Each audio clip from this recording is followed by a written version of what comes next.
আসসালামু আলাইকুম রহমতুল্লাহি অবারাকাতু। দিনী ইসলাম নলেজ চ্যানেলে আপনাদের স্বাগতম।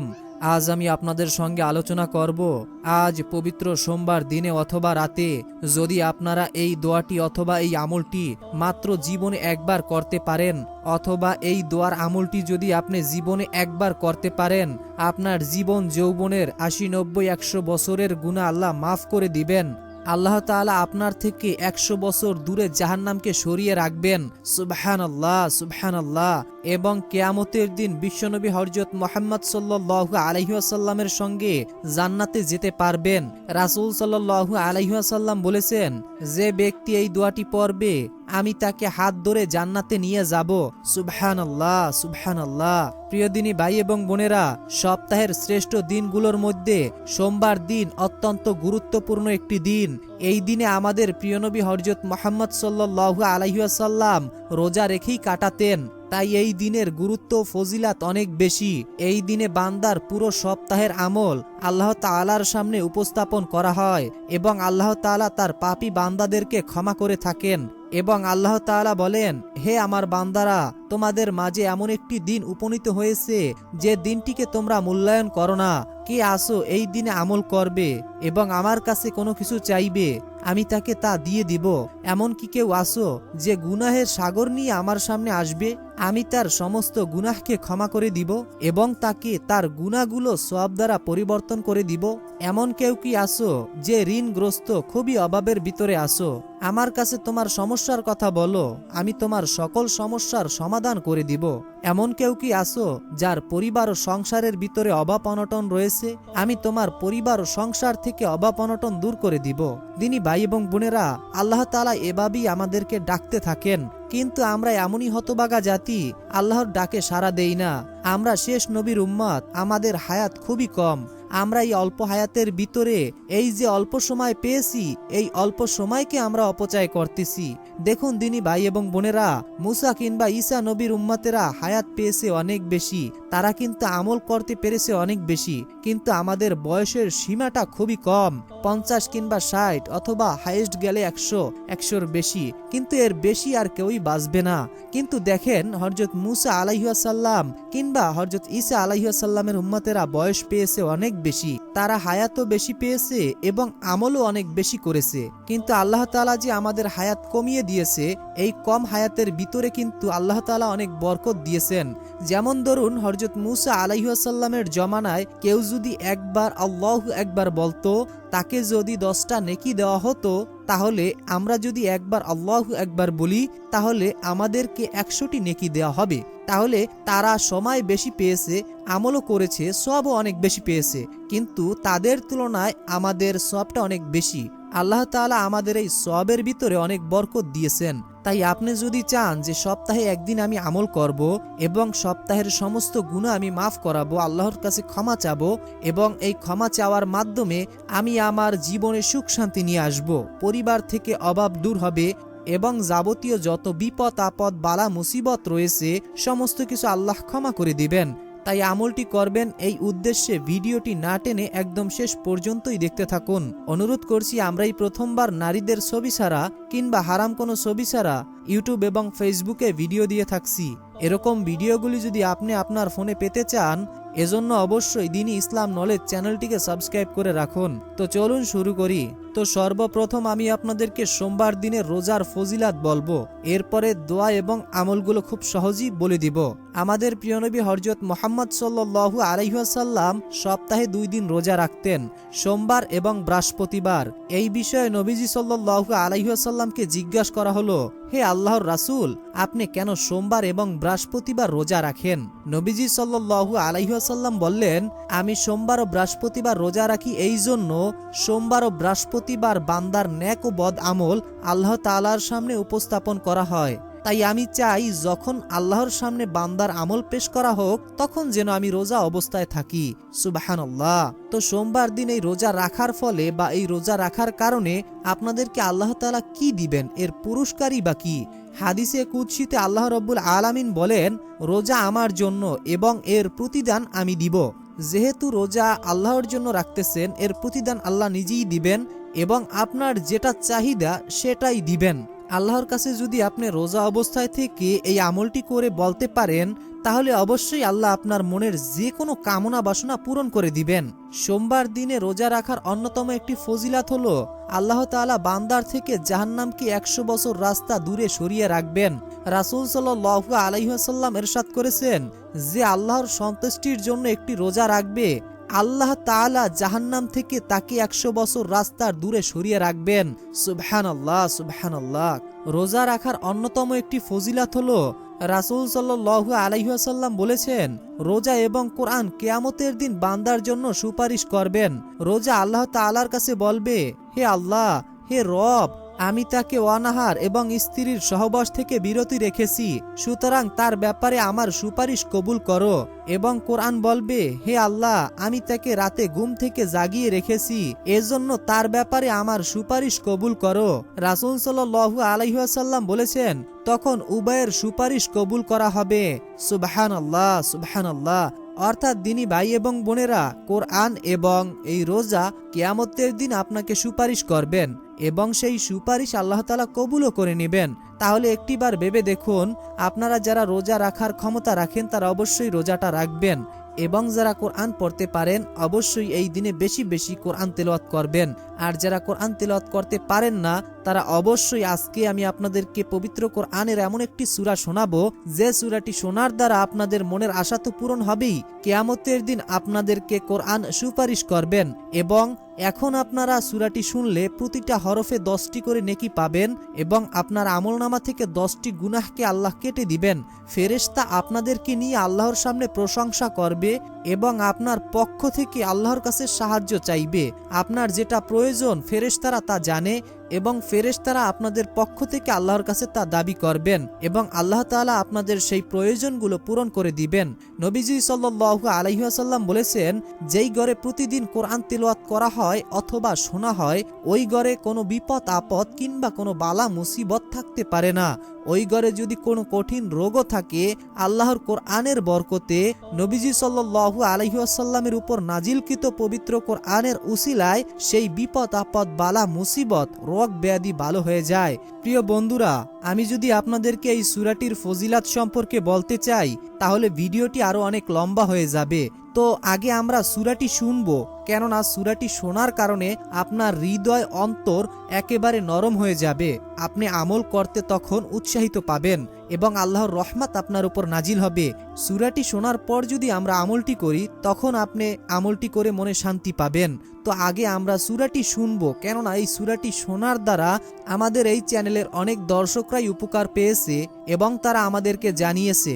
মহান আল্লাহর কাছে দোয়া করি, হে আল্লাহ, যে যেই উদ্দেশ্য নিয়ে, যে যেই মনে আশা আকাঙ্ক্ষা নিয়ে এই সূরাটি শুনছে এবং শুনবে এবং এই সূরাটি শোনার পর আমলটি করবে, আপনি সকলের মনের আশা ও মনের গভীরে লুকিয়ে থাকা মনোবাসনা পূরণ করে দিন। যাদের পরিবার এবং সংসারের ভিতরে টাকা পয়সার সমস্যা অথবা পরিবার ও সংসারের ভিতরে ঝগড়াঝাটি অশান্তি লেগেই আছে, যাদের পরিবারে স্বামী স্ত্রীর কথা শোনে না, স্ত্রী স্বামীর কথা শোনে না, আপনি তাদের স্বামী স্ত্রীর ভিতরে ভালোবাসা ও মহাব্বত সৃষ্টি করে দিন। হে আল্লাহ, যাদের অবাধ্য সন্তান রয়েছে, মা বাবার কথা শোনে না, মা বাবাকে অসম্মান করে, তাদের ছেলে সন্তানকে আপনি বাবা মায়ের কষ্ট বোঝার তৌফিক দান করো এবং তাদেরকে হেদায়েত দান করো এবং তাদেরকে ইসলামের জন্য কবুল করে নাও। হে আল্লাহ, যে যেই মনের আশা নিয়ে ও ভরসা নিয়ে বসে আছে সূরাটি শোনার জন্য, আপনি সকলের মনের আশা ও মনের মাকসুদ পূরণ করে দাও, সকলের গুনাহকে ক্ষমা করে দাও, সকলকে তাহাজ্জুদ এবং নফল ইবাদত করার সওয়াব দিয়ে দাও। হে আল্লাহ, এই সূরাটি শুনে যারা এই আমলটি করবে, আপনি সকলের সকল বিপদ আপদ বালা মুসিবত দূর করে দিন। আমিন। কমেন্ট বক্সে আপনি আমিন লিখে উন্মুক্ত দোয়ায় শরীক থাকুন। আপনারা সকলেই জানেন যে কোনো দোয়ায় 40 জন আমিন বললে আল্লাহ সেই দোয়া সাথে সাথে কবুল করে নেন। তো চলুন সূরাটি শুনে নেওয়া যাক। أعوذ بالله من الشيطان الرجيم. بسم الله الرحمن الرحيم. الرحمن علم القرآن خلق الإنسان علمه البيان. الشمس والقمر بحسبان والنجم والشجر يسجدان والسماء رفعها ووضع الميزان ألا تطغوا في الميزان وأقيموا الوزن بالقسط ولا تخسروا الميزان والأرض وضعها للأنام فيها فاكهة والنخل ذات الأكمام والحب ذو العصف والريحان فبأي آلاء ربكما تكذبان خلق الإنسان من صلصال كالفخار وخلق الجان من مارج من نار فبأي آلاء ربكما تكذبان رب المشرقين ورب المغربين فبأي آلاء ربكما تكذبان مرج البحرين يلتقيان بينهما برزخ لا يبغيان فبأي آلاء ربكما تكذبان يخرج منهما اللؤلؤ والمرجان فبأي آلاء ربكما تكذبان وله الجوار المنشآت في البحر كالأعلام فبأي آلاء ربكما تكذبان كل من عليها فان ويبقى وجه ربك ذو الجلال والإكرام فبأي آلاء ربكما تكذبان يسأله من في السماوات والأرض كل يوم هو في شان فبأي آلاء ربكما تكذبان سنفرغ لكم أيها الثقلان فبأي آلاء ربكما تكذبان يا معشر الجن والإنس إن استطعتم أن تنفذوا من أقطار السماوات والأرض فانفذوا لا تنفذون إلا بسلطان فبأي آلاء ربكما تكذبان يرسل عليكم شواذ من نار ونحاس فلا تنتصران فبأي آلاء ربكما تكذبان فإذا انشقت السماء فكانت وردة كالدهان فبأي آلاء ربكما تكذبان فيومئذ لا يسأل عن ذنبه إنس ولا جان فبأي آلاء ربكما تكذبان يعرف المجرمون بسيماهم فيؤخذ بالنواصي والأقدام فبأي آلاء ربكما تكذبان هذه جهنم التي يكذب بها المجرمون يطوفون بينها وبين حميم آن فبأي آلاء ربكما تكذبان ولمن خاف مقام ربه جنتان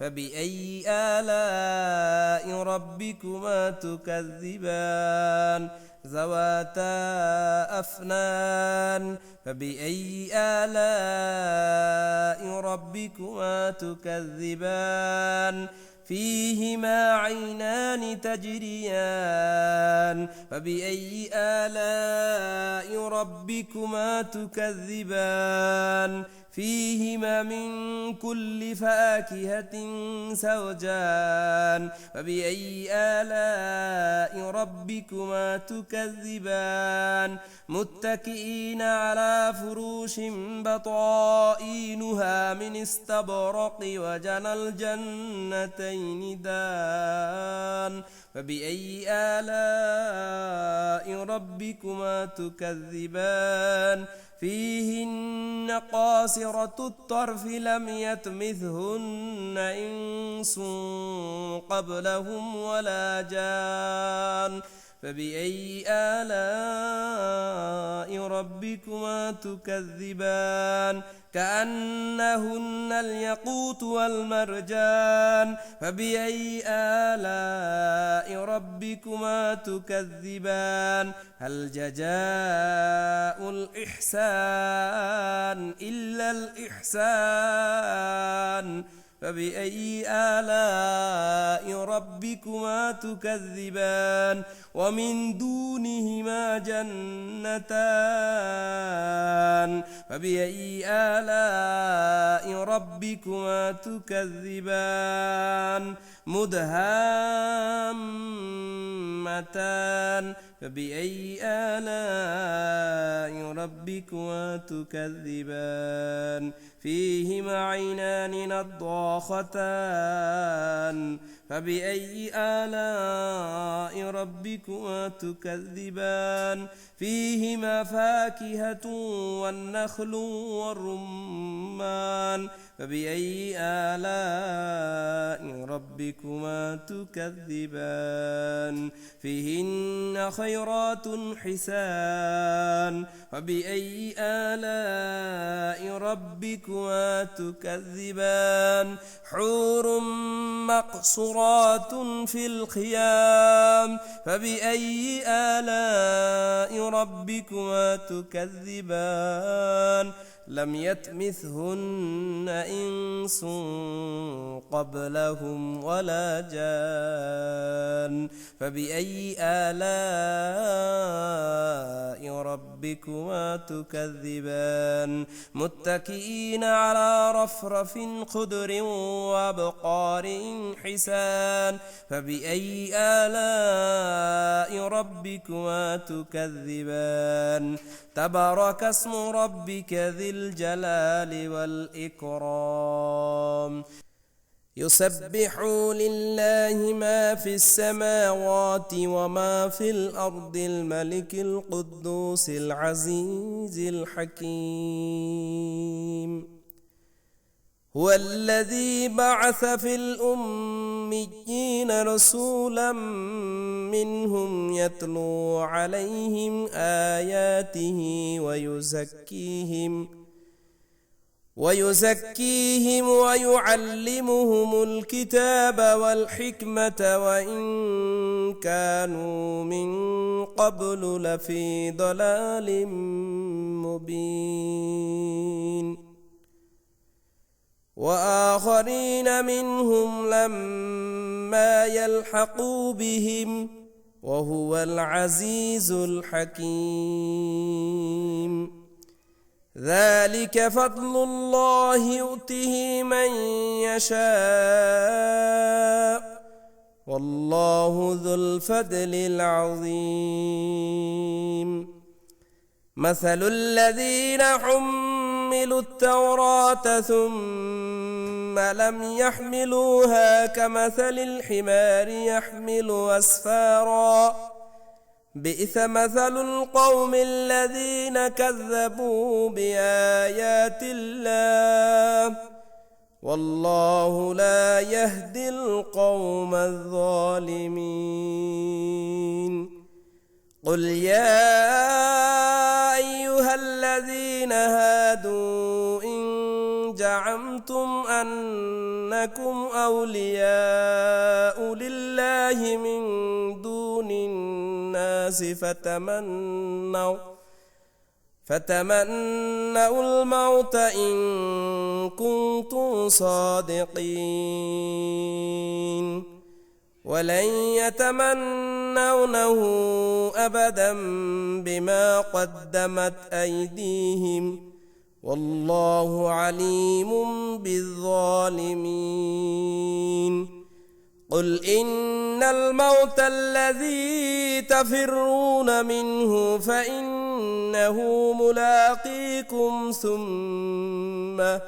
ثم تردون إلى عالم الغيب والشهادة فينبئكم بما كنتم تعملون يا أيها الذين آمنوا إذا نودي للصلاة من يوم الجمعة فاسعوا إلى ذكر الله وذروا البيع ذلكم خير لكم إن كنتم تعلمون فإذا قضيت الصلاة فانتشروا في الأرض وابتغوا من فضل الله واذكروا الله كثيرا لعلكم تفلحون وإذا رأوا تجارة أو لهوا انفضوا إليها وتركوك قائمة قل ما عند الله خير من اللهو ومن التجارة والله خير الرازقين দিনী ভাই এবং বোনেরা, আমি আশা করি আপনারা সকলেই মনোযোগের সাথে সূরাটি শুনেছেন এবং এই আমলটি করবেন এই উদ্দেশ্যে ভিডিওটি দেখতেছেন। অভাব থেকে মুক্তির জন্য আমাদেরকে আল্লাহর কাছেই চাইতে হবে। আমরা কোনো মানুষের কাছে কিংবা কোনো ফকির কিংবা কোনো মাজারে চাইব না। আমাদেরকে সরাসরি আমাদের আল্লাহর কাছে চাইতে হবে, যিনি আমাদেরকে সৃষ্টি করেছেন। তবেই আল্লাহ তাআলা তার পক্ষ থেকে আমাদেরকে তা দান করবেন যা আমাদের প্রয়োজন। একবার হযরত আনাস রাদিয়াল্লাহু তাআলা আনহু রাসূল সাল্লাল্লাহু আলাইহি ওয়াসাল্লামের সঙ্গেই বসা ছিলেন। এমন সময় এক ব্যক্তি এসে নামাজ আদায় করলো। তিনি এই দোয়াটি পড়ল। দোয়াটি আমি এখনই বলে দিচ্ছি। বিসমিল্লাহির রহমানির রহিম। আল্লাহুম্মা ইন্নী আসআলুকা বিআন্না লাকাল হামদু লা ইলাহা ইল্লা আনতাল মান্নান বা'দুস সামাওয়াতি ওয়াল আরদ ইয়া জাল জালালি ওয়াল ইকরাম ইয়া হাইয়ু ইয়া কাইয়ুম। অর্থ, হে আল্লাহ, আমি তোমার কাছে প্রার্থনা করি, তুমি তো সব প্রশংসার মালিক, তুমি ছাড়া কোনো উপাস্য নেই, তুমি দয়াশীল, তুমি আকাশসমূহ ও পৃথিবীর একমাত্র সৃষ্টিকর্তা, হে মহাসম্রাট ও সর্বোচ্চ মর্যাদার অধিকারী, হে চিরঞ্জীব, হে সব সময় ক্ষমতার অধিকারী। আপনি আমাদেরকে ক্ষমা করে দিন, আপনি আমাদের মনের মাকসুদ পূরণ করে দিন। তখন নবীজি সাল্লাল্লাহু আলাইহি ওয়াসাল্লাম বললেন, এই ব্যক্তি ইসমে আজম পড়ে দোয়া করেছে। ইসমে আজম মহান আল্লাহ তাআলার এমনই একটি নাম যে নামে ডাকলে মহান আল্লাহ তাআলা সাড়া দেন, যে নামে তার কাছে চাওয়া হলে তিনি সব চাওয়া পূরণ করেন। আবু দাউদ শরীফের হাদিস। এই দোয়াটি হলো ইসমে আজম। অর্থাৎ দিনী ভাই এবং বোনেরা, আজকে আমি আপনাদেরকে আল্লাহর ইসমে আজমের আমলটি বলে দিলাম। এই দোয়াটি জীবনে আপনি যতদিন বাঁচবেন যদি আপনি প্রতিদিন করতে পারেন, বিশ্বাস করুন দুনিয়া এবং ধন সম্পদ আপনার পায়ের কাছে এসে মাথা নত করতে বাধ্য হবে ইনশাআল্লাহ। তো এখন আমি আপনাদেরকে দুরূদ শরীফ বলে দিব, কেননা এই দুরূদ শরীফের ফজিলাত অনেক এবং আপনারা সকলেই দুরূদের ফজিলাত কম বেশি জানেন। এই দুরূদ শরীফ পড়ার ফলে কিয়ামতের দিন নবীজি সুপারিশ করবেন, পুলসিরাতের ফুল বিজলি চমকানোর ন্যায় আপনি পার হয়ে যেতে পারবেন এবং আল্লাহ আপনার মর্যাদার স্তর বৃদ্ধি করে দিবেন। দুনিয়ায় আপনি যত বিপদেই পড়েন না কেন, এই দুরূদের আমলটি যদি করেন, আল্লাহ আপনার সমস্ত বিপদ আপদ বালা মুসিবত দূর করে দিবেন। বিসমিল্লাহির রহমানির রহিম। আল্লাহুম্মা সাল্লি আলা মুহাম্মাদি ওয়া আলা আলি মুহাম্মাদ কামা সাল্লাইতা আলা ইব্রাহিম ওয়া আলা আলি ইব্রাহিম ইন্নাকা হামিদুম মাজিদ। আল্লাহুম্মা বারিক আলা মুহাম্মাদি ওয়া আলা আলি মুহাম্মাদ কামা বারাকতা আলা ইব্রাহিম ওয়া আলা আলি ইব্রাহিম ইন্নাকা হামিদুম মাজিদ। আমি আশা করি সকলেই মনোযোগের সাথে দুরুদে ইব্রাহিম শুনেছেন। এটা হলো দুরুদে ইব্রাহিম সবচাইতে দামি দুরুদ। আপনারা যদি এই দুরূদটি পড়তে সময় না পান অথবা মুখস্থ করতে আপনার কাছে কষ্ট মনে হয়, তাহলে আপনারা এই দুরূদও পড়তে পারেন। সাল্লাল্লাহু আলাইহি ওয়াসাল্লাম অথবা আল্লাহুম্মা সাল্লি আলা মুহাম্মাদ, এই দুইটি দুরূদের ভিতর থেকে অথবা এই তিনটি দুরূদের ভিতর থেকে আপনার যেটা মনে চায় বা আপনি যেটা সহজেই পড়তে পারবেন সেটা আপনি মুখস্থ করে রাখবেন অথবা সেটি স্ক্রিনশট দিয়েও রাখতে পারেন। তো এখন আমি আপনাদেরকে গুনাহ মাফের সবচাইতে দামি এবং খুবই সহজ দোয়াটি বলে দিচ্ছি।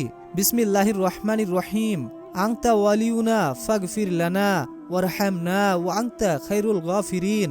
আনতা ওয়ালিউনা ফাগফির লানা ওয়ারহামনা ওয়া আনতা খায়রুল গাফিরিন। অর্থ, আপনি আমাদের অভিভাবক, সুতরাং আপনি আমাদের ক্ষমা করে দিন এবং আপনি উত্তম ক্ষমাশীল। সুবহানাল্লাহ, সুবহানাল্লাহ। দ্বিতীয় নাম্বার, রব্বি ইন্নি জালামতু নাফসি ফাগফিরলি। রব্বি ইন্নি জালামতু নাফসি ফাগফিরলি। হে আমাদের রব, নিশ্চয়ই আমি আমার নফসের প্রতি জুলুম করেছি, সুতরাং আপনি আমাকে ক্ষমা করে দিন। তৃতীয় নাম্বার গুনাহ মাফের দোয়া। বিসমিল্লাহির রহমানির রহিম। রব্বানা তাকাব্বাল মিন্না ইন্নাকা আনতাস সামিউল আলিম ওয়া তুব আলাইনা ইন্নাকা আনতাত তাওয়াবুর রহিম।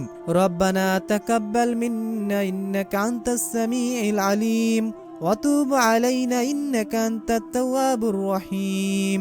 আমি আশা করি আপনারা মনোযোগের সাথে দোয়াগুলো শুনেছেন। তো নিয়মটি সংক্ষেপে বলে দিচ্ছি। যদি আপনি এই আমলটি যে কোনো সময় করতে চান, তাহলে অবশ্যই আপনাদেরকে মনে রাখতে হবে প্রথমে ওযু করতে হবে, অর্থাৎ পাক পবিত্র অবস্থায় এই আমলটি করতে হবে।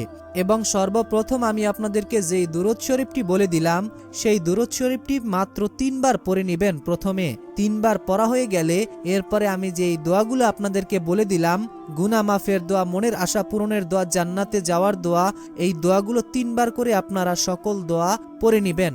এরপরে আপনারা শেষে দুরূদ শরীফ পড়বেন। প্রথমে যেই দুরূদ শরীফ আপনি পড়েছেন সেটি আবার শেষে পড়বেন মাত্র 41 বার অথবা 21 বার। মনে রাখবেন, শেষে আপনাদেরকে দুরূদ শরীফ 21 বার অথবা 41 বার পড়তে হবে।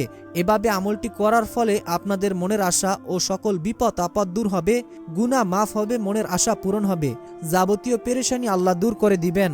আল্লাহ তাআলা আমাদের সকলকে নেক আমল করার তৌফিক দান করুন, গুনাহ থেকে রক্ষা করুন এবং 5 ওয়াক্ত নামাজ আদায় করার তৌফিক দান করুন। তো দিনী ভাই এবং বোনেরা, আপনাদের যদি কোনো প্রশ্ন থাকে অথবা যদি আপনাদের কোনো বিষয়ে জানার ইচ্ছা থাকে, তাহলে অবশ্যই কমেন্টে জানাবেন। আমরা পরবর্তীর ভিডিওতে আপনাদের সেই কমেন্টগুলোর উত্তর দেওয়ার চেষ্টা করব। এখনকার মতো বিদায় নিচ্ছি, দেখা হবে পরবর্তীর ভিডিওতে। আসসালামু আলাইকুম ওয়া রাহমাতুল্লাহ।